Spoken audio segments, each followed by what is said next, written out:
ನಮಸ್ಕಾರ ವೀಕ್ಷಕರೇ, Karnataka examination authority ನಡೆಸಿರುವಂತಹ KCET ಪರೀಕ್ಷೆಲಾಗಿರುವಂತಹ ಅವಾಂತರ ಅಂದರೆ 50ಕ್ಕೂ ಹೆಚ್ಚು ಡಿಲೇಟೆಡ್ ಪೋರ್ಷನಿಂದ ಬಂದಿರುವಂಥ ಪ್ರಶ್ನೆಗಳಿಗೆ ಸಂಬಂಧಪಟ್ಟ ಹಾಗೆ ಅಂದರೆ ಗ್ರೇಸ್ ಮಾರ್ಕ್ಸ್ ಕೊಡಬೇಕಾ ಅಥವಾ ರಿ ಎಕ್ಸಾಮ್ ಆಗಬೇಕಾ ಅಥವಾ ಏನು ಅಪ್ಡೇಟ್ ಬಂದಿದ್ದನ್ನು ನಾನು ನಿಮಗೆ ಶೇರ್ ಮಾಡಲು ಹೋಗ್ತಾ ಇದ್ದಾರೆ. ಮುಂದೋಗಿಂತ ಮುಂಚೆ ಚಾನಲ್ಗೆ ಸಬ್ಸ್ಕ್ರೈಬ್ ಮಾಡಿಲ್ಲ ಸಬ್ಸ್ಕ್ರೈಬ್ ಮಾಡಿ, ಬೆಲ್ ಬಟನ್ನ ಪ್ರೆಸ್ ಮಾಡಿ. ಯಾಕೆಂದರೆ ಭಾಳಷ್ಟು ಸಮಸ್ಯೆ ಮಾಡ್ತಾನೆ ಇರುತ್ತೆ, ನಿಮಗೆ ಗೈಡೆನ್ಸ್ ಬೇಕಾಗುತ್ತೆ. ಕಂಪ್ಲೀಟ್ ಆಗಿ ನಿಮಗೆ ವಿಡಿಯೋ ಮುಖಾಂತರ ಶೇರ್ ಮಾಡಲು ಪ್ರಯತ್ನ ಮಾಡ್ತೇನೆ.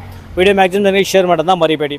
ಓಕೆ, ಸೊ ಮೊದಲನೇದು ಇದಕ್ಕೆ ಸಂಬಂಧಪಟ್ಟಾಗೆ ಉನ್ನತ ಶಿಕ್ಷಣ ಸಚಿವರಿಗೆ ಕೇಳಬೇಕು ಅಂತಂದರೆ ಇದು ಯಾವುದೇ ರೀತಿ ಪ್ರತಿಕ್ರಿಯೆ ಬಂದಿಲ್ಲ. ಬಹುಶಃ ಅವರು ಎಲೆಕ್ಷನ್ನಲ್ಲಿ ಬ್ಯುಸಿ ಆಗಿರೋ ಕಾರಣದಿಂದಾಗಿ KE ಪ್ರಶ್ನೆ ಪತ್ರಿಕೆಯಲ್ಲಿ 50ಕ್ಕೂ ಹೆಚ್ಚು ಡಿಲೇಟೆಡ್ ಪೋರ್ಷನಿಂದ ಬಂದಿರುವಂಥ ಪ್ರಶ್ನೆಗಳಾಗಿದ್ದು ಅದಕ್ಕೆ ಮುಂದಿನ ಪರಿಹಾರ ಏನು ಅನ್ನೋದು ಕೇಳಿದರೆ ಯಾವುದೇ ರೀತಿ ಒಂದು ಪ್ರತಿಕ್ರಿಯೆ ಅಂತೂ ಬಂದಿಲ್ಲ.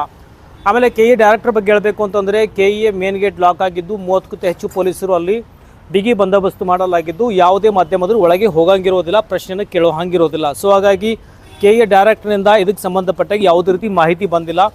ಅವ್ರು ಹೇಳಿರುವ ಹಾಗೆ ಪರೀಕ್ಷೆ ಸುಗಮವಾಗಿ ನಡೆದಿದೆ. ಬಟ್ ಅವರಿಗೂ ಗೊತ್ತು ಪರೀಕ್ಷೆ ಸುಗಮವಾಗಿ ನಡೆದಿದ್ದು ಪರೀಕ್ಷೆಯು, ಆದರೆ ಪರೀಕ್ಷೆಯಲ್ಲಿ ಪ್ರಶ್ನೆ ಪತ್ರಿಕೆಯಲ್ಲಿ 50ಕ್ಕಿಂತ ಅಧಿಕ ಪ್ರಶ್ನೆಗಳು ಡಿಲೇಟೆಡ್ ಪೋರ್ಷನಿಂದ ಬಂದಿದೆ. ಬಟ್ ಯಾವುದೇ ರೀತಿ ಪ್ರತಿಕ್ರಿಯೆ ಅಂತೂ ನಮಗೆ ಇನ್ನೂ ಅಂದರೆ ಮಾಧ್ಯಮದವ್ರಿಗೆ ಇನ್ನೂ ಬಂದಿಲ್ಲ.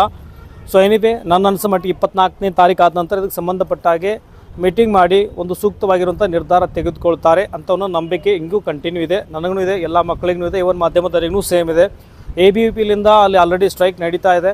ಓಕೆ, ಬಟ್ ಯಾವುದೇ ರೀತಿ ಪ್ರತಿಕ್ರಿಯೆ ಅಂತೂ ಇನ್ನೂ ಯಾವುದು ಬಂದಿಲ್ಲ. ಬಂದ ತಕ್ಷಣ ಅಫಿಷಿಯಲ್ ನೋಟಿಫಿಕೇಷನ್ ಆಗಿರ್ಬೋದು, ಅಫಿಷಿಯಲ್ ಅನೌನ್ಸ್ಮೆಂಟ್ ಆಗಲಿ ಅಥವಾ ಅಫಿಷಿಯಲ್ ಮಾಹಿತಿ ಬಂದಾಗ ಡೆಫಿನೆಟ್ಲಿ ನಿಮ್ಮೊಂದಿಗೆ ನಾನು ಶೇರ್ ಮಾಡಲು ಪ್ರಯತ್ನ ಮಾಡ್ತೇನೆ. ಚಾನಲ್ಗೆ ಸಬ್ಸ್ಕ್ರೈಬ್ ಮಾಡಿ ಮತ್ತು ಆಮೇಲೆ ಇನ್ಸ್ಟಾನು ಸಹ ಫಾಲೋ ಮಾಡಿ, ಅದರ ಐಡಿ ತೋರಿಸ್ತಾ ಇದ್ದೇನೆ. ಮತ್ತು ಆಮೇಲೆ PUC ಸೆಕೆಂಡ್ ಇಯರ್ ವಿದ್ಯಾರ್ಥಿಗಳಿಗಾಗಿ ಫಿಸಿಕ್ಸ್ ಮತ್ತು mathematics online KCET NEET courses start ಮಾಡ್ತಾ ಇದ್ದೀನಿ 1 ಇಯರ್ಗಾಗಿ. ದಯವಿಟ್ಟು ಜೂನಿಯರ್ಗೆ ರೆಫರ್ ಮಾಡಿ. ಓಕೆ, ಮತ್ತೊಂದು ಸಿಗೋಣ ಮುಂದೆ ವಿಡಿಯೋದಲ್ಲಿ. ಟೇಕ್ ಕೇರ್, ಚಲೋ ಬಾಬಾ.